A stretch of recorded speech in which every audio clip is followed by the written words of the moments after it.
So now let's see how we can work around with Cubist effect inside of Corel Draw.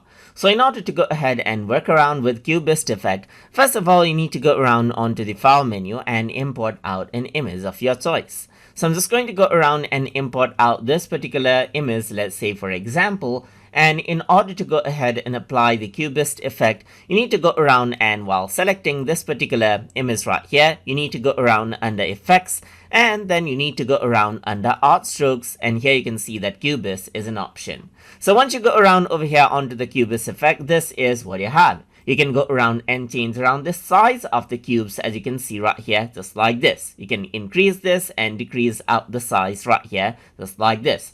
You can work around with the brightness of the Cubist effect as well, just like this. You can go around and decrease out the brightness and increase out the brightness as well.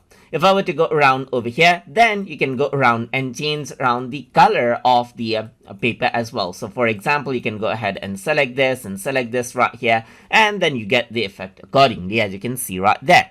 And that is how you can go ahead and work around with the Cubist effect inside of Corel Draw. So hope you guys learned something as always. And as always, please like, comment, share, and subscribe.